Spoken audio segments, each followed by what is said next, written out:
Hi, subscribe to the channel, and for 1000 subscribers on the channel a video with stories for 24 hours will be released and also a bonus which you will learn about in the future. Course in the most cliché of places, her phone. It was a discovery that would change everything he thought he knew. A single text message carelessly left open. It was almost as if fate had intended for him to see it. A message that shattered his world, a few simple words that carried the weight of 1,000 betrayals. "Can't wait to see you again tonight. You were incredible."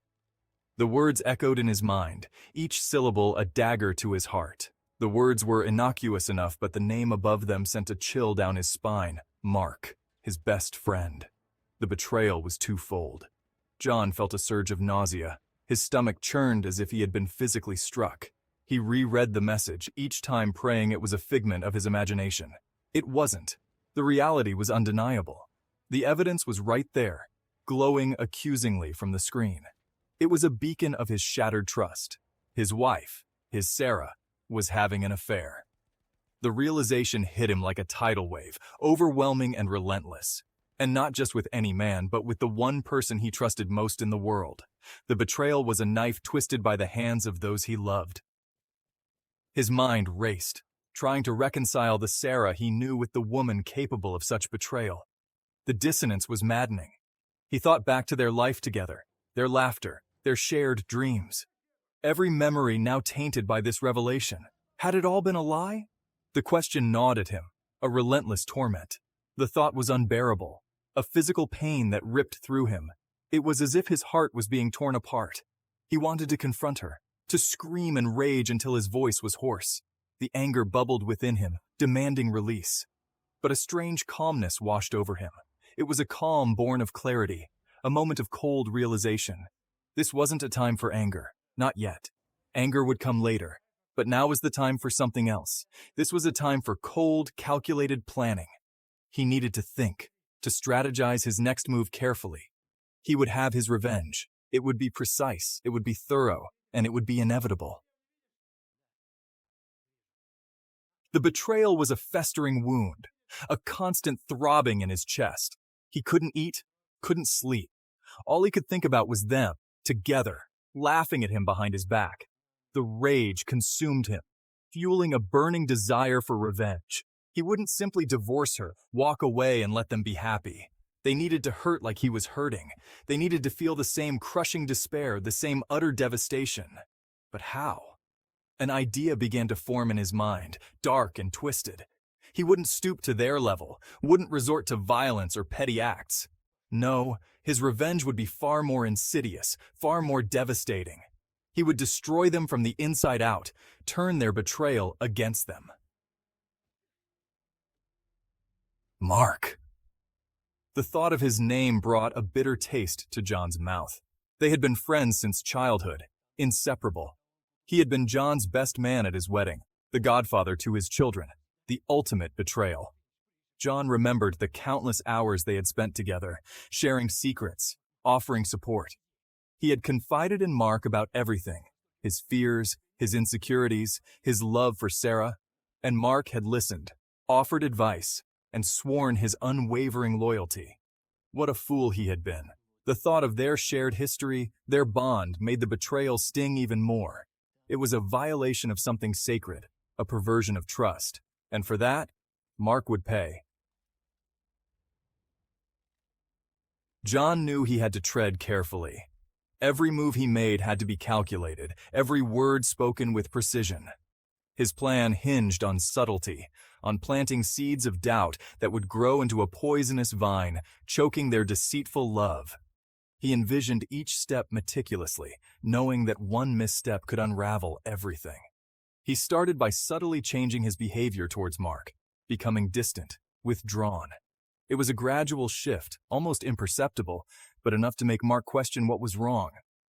He hinted at problems at home, financial troubles, growing dissatisfaction with his life. He painted a picture of a man on the brink, struggling to keep everything together. He confided in Mark, sharing fabricated stories of Sarah's increasing coldness, her lack of interest in him. He spoke with a heavy heart, his voice tinged with sorrow and regret. He played the role of the neglected husband, the one clinging to a love that was slipping away. His eyes would well up with tears at the right moments, adding to the authenticity of his act. He watched as Mark ate it up, the guilt evident in his eyes. Mark's reactions were exactly what John had hoped for, confirming that his seeds were taking root. All the while, John maintained a facade of normalcy with Sarah. He continued their routines, their shared moments, ensuring she saw nothing amiss. He treated her with the same affection, the same love he had always shown. His actions were deliberate, designed to keep her unsuspecting. He knew she wouldn't suspect a thing, not until it was too late. By then, the seeds he had planted would have grown into an unbreakable web of deceit. John's plan was elaborate, a carefully constructed web of lies and deceit. He started leaving false clues around the house, staged to make it seem like he was having an affair. He planted love letters, supposedly from his mistress, filled with passionate declarations and secret rendezvous points. He created a fake email account, sending himself messages from his mistress, making sure to leave the inbox open on his computer. He planted lipstick-stained tissues, the scent deliberately chosen to be different from Sarah's. He knew Mark would see these things, would put the pieces together. And with each fabricated clue, the seed of doubt would grow in Mark's mind, poisoning his relationship with Sarah. The tension in the house was palpable, a suffocating blanket of deceit. John knew it was only a matter of time before Mark cracked. He had expected anger, accusations, maybe even violence. He hadn't expected tears. Mark confessed everything, his voice thick with remorse. He begged for forgiveness, blaming Sarah for seducing him, for leading him astray. John listened impassively, his face a mask of cold fury. When Mark was finished, John finally spoke, his voice dangerously quiet. I know. He then revealed his plan, how he had manipulated Mark, how he had exposed their affair. Mark stared at him, his face pale with shock and horror. He had played right into John's hands.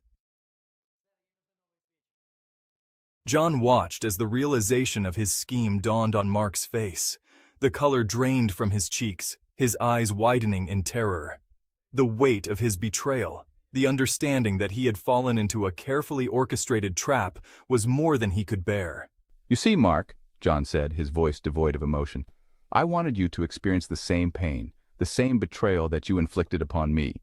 He watched as Mark crumbled, consumed by guilt and shame. This, he realized, was his revenge.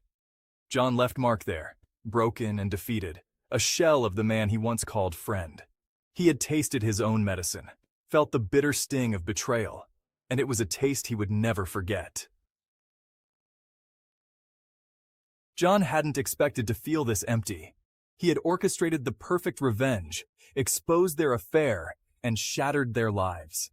Yet, victory felt hollow. The rage that had consumed him had burned itself out, leaving behind a chilling emptiness. He watched as Sarah, devastated and humiliated, packed her bags and left. There were no tears, no recriminations, just a look of utter despair in her eyes that mirrored his own. He had hurt her, deeply, and a part of him, a small flickering ember of the love he once felt, flickered with regret. Had he gone too far? Had his need for revenge turned him into the very monster he despised? The line between justice and cruelty blurred, leaving him lost in a moral wasteland of his own making. In the aftermath of his actions, John found himself utterly alone. His wife was gone, his best friend ostracized. The weight of his actions pressed down on him, suffocating him with guilt and remorse. He had sought revenge, but at what cost? He had destroyed his marriage, shattered a lifelong friendship, and for what? The satisfaction he had craved felt ephemeral, replaced by a bone-deep loneliness that gnawed at his soul. He realized that his elaborate scheme, his carefully crafted revenge, had solved nothing.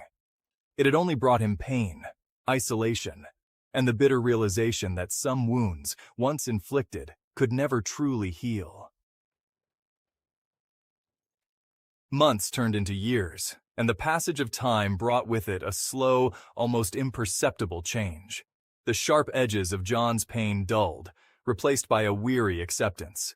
He found himself often lost in thought, reflecting on the choices that had led him here.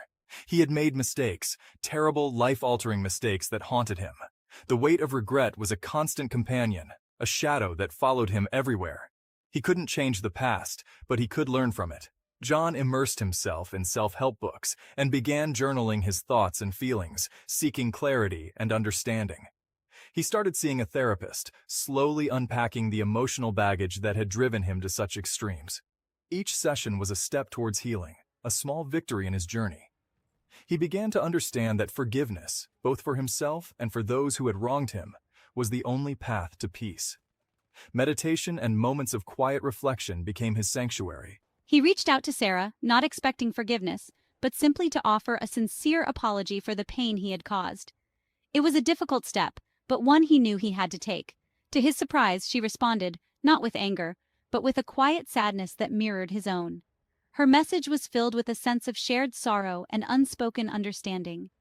They began to talk, tentatively at first, then with a growing sense of understanding. Their conversations were filled with honesty and a mutual desire to heal old wounds. Their love story was over, but perhaps, just perhaps, they could find a new narrative, one built on forgiveness and the fragile hope of healing. It was a new beginning, a chance to redefine their relationship on different terms.